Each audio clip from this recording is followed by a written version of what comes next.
Olá, você de casa, eu sou o professor Ricardo Calcini, sócio fundador da Calcini Advogados, e nessa dica jurídica aqui da semana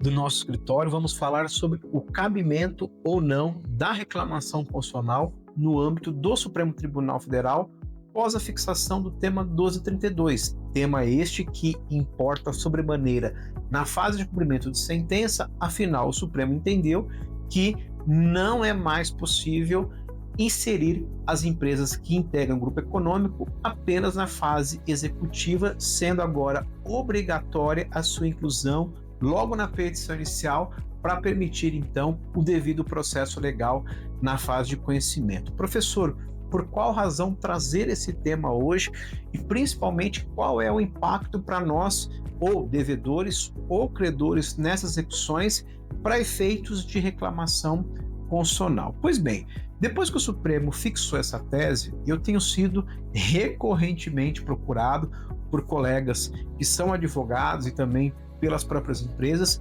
a entender o manejo do cabimento da reclamação no Supremo frente a esse cenário em que houve realmente uma mudança paradigmática de entendimento do Supremo no que diz respeito à corresponsabilidade patrimonial do grupo econômico. E digo isso porque, a depender da compreensão que vocês tenham em relação a esse julgamento, eu vou poder ou não ajuizar a reclamação constitucional ao Supremo. Mas para ter a melhor resposta, nós somos obrigados aqui a voltar ao tempo. E voltar ao tempo, falo em 2015, quando o novo Código de Processo Civil, que é o atual, hoje já vigente há praticamente 10 anos, passou a prever o cabimento da reclamação justamente contra precedentes obrigatórios. Mas isso foi alterado em termos de vacatio legis naquele período de 1 ano, quando então se reuniram, à época, o ex-ministro do STJ e hoje ministro do Supremo Tribunal Federal, Luiz Fux, e o saudoso ministro também do Supremo Tribunal Federal, Teori Zavascki, para fazer uma alteração cirúrgica lá no artigo 988 do CPC e bifurcar o cabimento da reclamação quando nós estamos diante do controle concentrado ou quando nós estamos diante do controle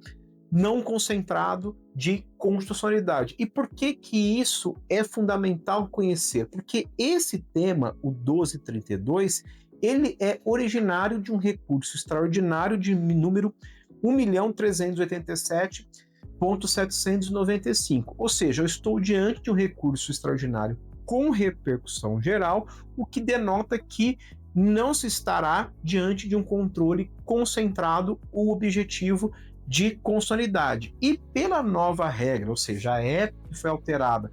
pela vacatio legis do CPC,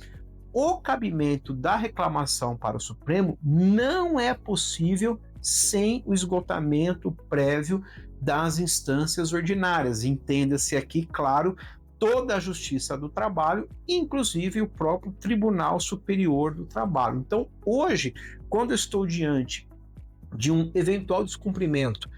do tema 1232 por um juiz da Vara do Trabalho, necessário será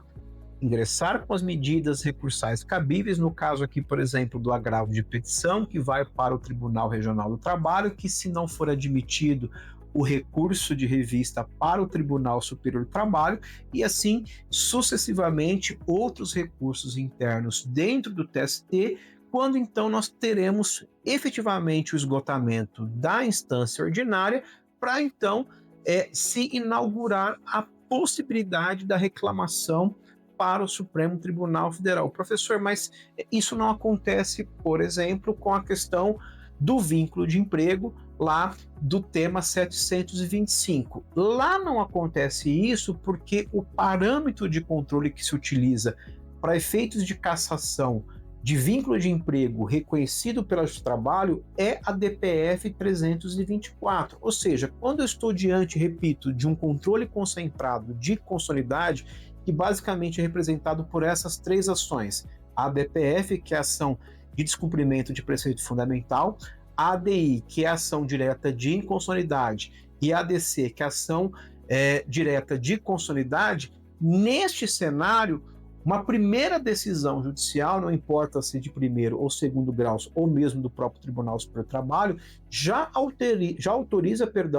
o manejo da reclamação direta ao Supremo Tribunal Federal. Ao passo que, quando eu estou diante de um recurso extraordinário com repercussão geral, esse exaurimento da instância ordinária se faz necessária. E aqui eu trago um exemplo também bastante conhecido de vocês, que é o tema 1046, que passou a prever, segundo o Supremo Tribunal Federal, a prevalência do negociado sobre o legislado, e quando nós temos um eventual descumprimento feito pela Justiça do Trabalho, não é possível manejar diretamente essa reclamação para o Supremo, já que pressupõe, então, esse esgotamento prévio aí de primeiro e segundo graus, incluindo também o Tribunal Superior do Trabalho. Então, resumindo, respondendo aqui as perguntas que eu tenho recebido e as consultas dos colegas sobre o cabimento da reclamação no tema 1232, de fato, ela não será cabível de maneira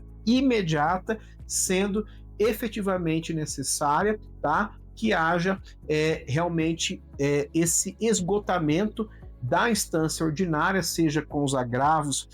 de petição nos tribunais regionais do trabalho, sejam com os recursos que sejam direcionados ao Tribunal Superior do Trabalho, e uma vez esgotado de fato essa tramitação, aí sim eu vou ter a abertura para a instância extraordinária, que seria o STF, tá bom? Gostou dessa dica? Então continue aqui acompanhando as redes sociais aqui da Calcine Advogados, nosso canal do YouTube. Não deixa de dar aquele joinha para poder naturalmente receber todas as novidades. E claro, já fica aqui a dica para que você formule a sua dúvida, traga realmente o seu caso real, para que nós possamos responder aqui na próxima dica jurídica aqui do nosso escritório. Um grande abraço e cuidado, porque agora a execução mudou por completo frente ao tema 1232.